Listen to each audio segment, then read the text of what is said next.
Hello and welcome back to Hangout on Screen. My name is Ideal Formado, and Hangout on Screen is that laid back on the couch kind of show where we talk about all things Jesus, and I also get to share my life with you. I'm so excited that you are here. I've been doing a whole lot of sharing my life with you recently, and if this is your first time here, I want to say welcome. We're so glad to have you here. I am on an assignment, on a mission to raise strong women who are fully fulfilling destiny. I tell people that sometimes I feel like God is tired of his daughters, even those who come back in old age, you know, when they go back to God, coming back with half of their talents or quarter of their talents unused. We don't need those talents in heaven, it's here on earth, and God gave them to you for a reason, you know. So for them, for some of the reasons, it would be out in the world, for them to be within your house, but you ought to use them. And no matter how, I always say too, that no matter how busy you are, no matter how broken you might be, no matter how broke you are, you can always find expression, get an expression to the dreams you have. You can always start from somewhere. And that's my passion. That's what I love to do, helping people, you know, actualize their full potential, because I believe that that's when the world will start to get better. So today on Hangout on Screen, I will be talking about my fitness, which I divided into three. The fitness, I said that my fitness has to do with my internal physical fitness, which I call FIT. So I divided fitness into three parts: fit, fab, and fun. Fit for fit, fab for fabulous, and fun. So the fit for me is the internal physical health of my body. The fab for me is my external aesthetics, how I look, how I present myself, my packaging. And the third is fun, which is fun for me is how I relax, how I recharge, how I rejuvenate, how I make sure that I'm rejuvenated. I stay strong. My emotional energy is at its optimum. And for me, that's emotional fitness. So that's what I'm going to talk about today. So for me, my emotional fitness is very key to me because I've had struggles with depression and low self-esteem and lack of confidence. I grew up under some form of emotional abuse. Now, I'm very, very sure that the people that did it did not know that that's what they were doing. They're doing the best that they knew, you know, and I think that's the story with 80% of us Nigerians, you know. Our guidance or the people we stayed with, you know, or the, you know, family members did the best they knew to do, you know. So in fairness to them, it's possible they didn't even know how far-reaching the impact of what they did would have been. So, but some of us still grew up with the scars, nothing less. My emotional fitness has always been very important to me because I realized that without that in place, physical fitness, it won't work. You know, when you start to feel sick, a lot of times it might not start with your body, it actually starts with your mind. It's very important. Spiritual fitness is most important, emotional fitness is next. Once those you have those two in place, I feel you can triumph ever anywhere. I tell people that COVID spread because they used fear to push it. Really. So I'm just going to share with you what I do. So for me, I'm a strategy and planning person. So because like I said, you can do anything you want to do, and for me, if you can crack the code of planning, you can do anything you want to do. Not all at the same time, but systematic order. So I broke down my fun, which is also my realization and my rejuvenation, into what I do daily, what I do weekly, what I do monthly, what I do quarterly, and what I do yearly. Now, for me, there are different parts to my emotional fitness. There is the part of conserving my energy, and there is a part of conserving my energy, and there is a part of rejuvenating my body. So there's a part of building up energy, and there's a part of conserving it. So there's a part of building, refreshing, like gathering energy, and then there's a part of storing the energy very well so I can use it for better things. But it doesn't make sense I gather the energy and expend it. So I'm going to start with conserving energy.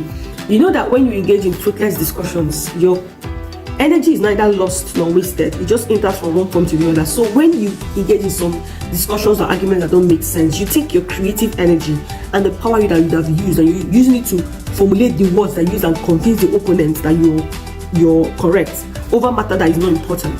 That's why you walk away feeling drained, feeling dispassionate, feeling uncreative, maybe not feeling, suddenly you just want to do something else like a distraction because you've used the energy that is for something to plug in something. Now I realize that some people that arguments foils, but I think there are just very few, and maybe those people that are really lawyers, you know, that I don't have this cousin. Our argument is he loves to get into argument, even when he knows he's wrong, he just wants to prove you know, but really it's a lot of emotional energy long run. So I don't involve in that. And how do I do it? I write to remind myself that I am not going to. So most mornings, I have a planner, and by God's grace very soon, I think I'll release a journal, into the market. I have to write things like, one of the questions has to do with about emotional energy, but it reminds me that I'm not going to spend my energy on fruitless arguments or discussions that are not important. And over time it has actually stuck with me. In the beginning I had to keep reminding myself, but I stuck up with me. So as I said, most mornings. Another way too I conserve my emotional energy is also related to what I eat. It's intertwined. Then another way you conserve your energy is through prayers and meditation. It's very important. Reading the Bible, confessing the word of God to yourself is extremely important. So you can also gather energy through that too. But I also use the way I speak to tell myself I am cool, I am calm, I am collected, I respond positively, I have positive vibes around me, I do not engage in fruitless discussions, I do not engage in unnecessary arguments. Even if I have to state my point, I make it clearly with no force attached. I'm able to state my point. My yes is my yes, my no is my no. Do you understand? So with those words, I condition my mind on how to respond to situations in a way that will not make me lose my energy. So I've talked about that. Now, so how do I do it? I always have a me time for myself every day, even if it's 5 minutes. And sometimes I do something that I love to do. And it could be something very simple, like maybe going out in the open, or drinking a cup of my favorite healthy juice, or watching skits on the television, comedy skits, healthy comedy skits, or standing by the window and receiving fresh air. It could be anything, really. For me, that's my form of self-care, where I just relax, You could also be reading a novel or doing one of your favorite things. I do not like to read during my self-care because I read on a normal day. So even though I love reading, I want something else. So if I have to read, it has to be a novel, not like a book, not like the other type. It has to be fiction, not non-fiction. So that's what I do, Usually my daily self-care doesn't pass 10 minutes. Most times 5 minutes because I have other things to do. When they see those 5 minutes is sacred. And then a lot of times too, I just slide down and do nothing. Just recollect myself. My weekly self-care is could take a little bit. It could take a little bit longer. Now for me, in my family, Friday evenings are family days. So my husband typically works very long hours. Not that he works very long hours, but he loves to read beyond office time. So the thing just flows like this. In the eyes of the kids, he works long hours, but he always comes out at intervals to pray with them, to play with them, especially when they are home, or when they're just back from school. Now, what happens is that Friday evenings, he has started with family. So Friday evenings, it's difficult to see him work beyond normal work time. Sit on his desk, he just comes out and we do a movie together as a family. Now that is the time I take as my own self-care, especially since COVID started. Now before COVID, I used to do a variety of things. Sometimes I'll go for a long work. Sometimes I would go to a restaurant and buy myself something exquisite, maybe a Chinese restaurant. Sometimes I would go for a movie. I used to do a lot of movies in the cinema back then, and for me it was on Wednesday evenings, free popcorn and drink. I said that's what 800 naira. I forgot his name. See what COVID. I forgot remember. And that was just my way of self-care. Monthly, I also make sure it's something longer. Now, usually this daily own doesn't cost me any money and very little time. The weekly own could just cost me little money, but I always have a budget for my self-care, always.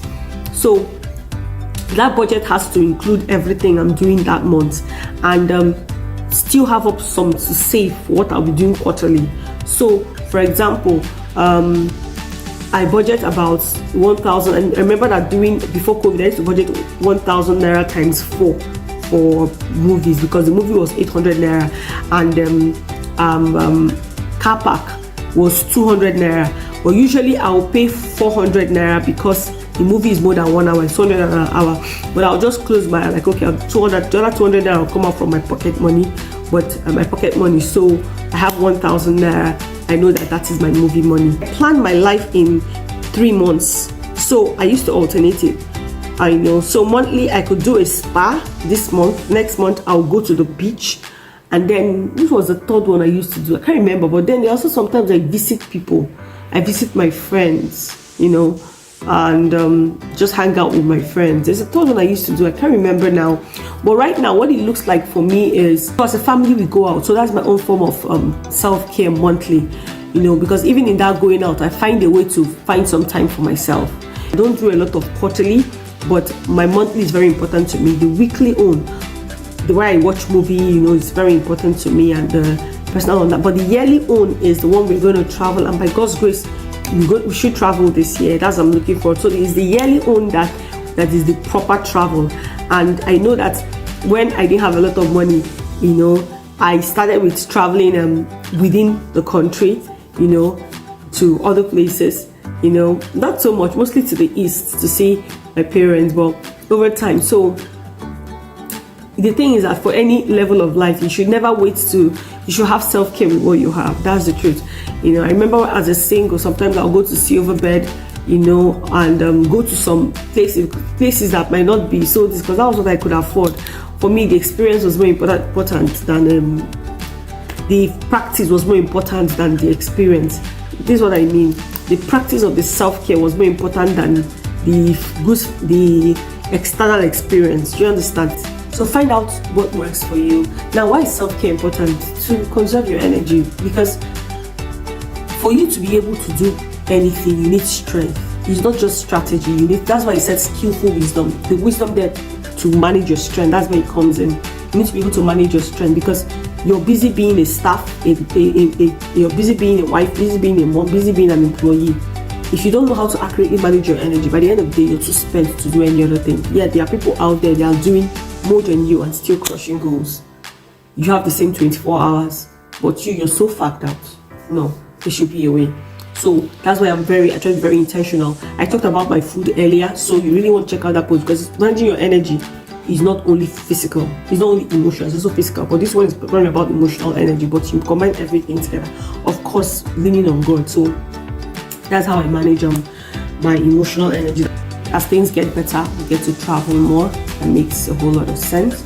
But I know that for quarterly, I know that for now monthly we go out, we can go to the beach, we go to places, a lot of sightseeing places monthly.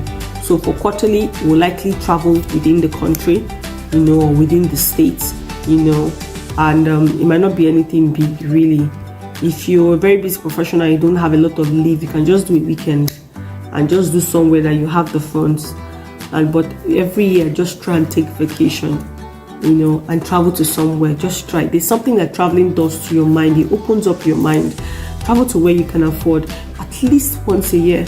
Try and go to somewhere you've not gone before. It's really important. It opens your mind. But while in preparation of that, get used to traveling to places in your mind too. Of course, we're not able to travel places now, so don't even let that be a limitation. Travel to places in your mind, in your spare time. Even that's another form of self-care. You can decide that you want to do an e-tour of a resort. You just look online, enjoy the scenario, imagine yourself there. They say that the subconscious mind does not know the difference between real and false. So if you really imagine yourself there, your mind will actually feel that you are there and start to feel relaxed. Do you understand? And because your mind starts to think that you're there, the way life works, your mind starts to help you position yourself. Your mind starts to behave like someone who is there. And once your mind starts to behave like, your subconscious starts to behave like someone who is there, you suddenly begin to get ideas on how you can actually get there. So whatever was a stumbling block, like money or anything, you now begin to find a solution. That's how visualization works. All right, so that's about it. Thank you so much for being with me on this session. And I hope that you've learned 1, 2, 3, 4, 5, 10 things. Until next time, I'm going to be with you in the comments. If you have any questions, if you have any contributions, I really look forward to it. I'll be with you in the comments. And next week, we're going to be talking about my approach to building up my mental fitness. I look forward to that. So see you same time, same channel. Bye-bye.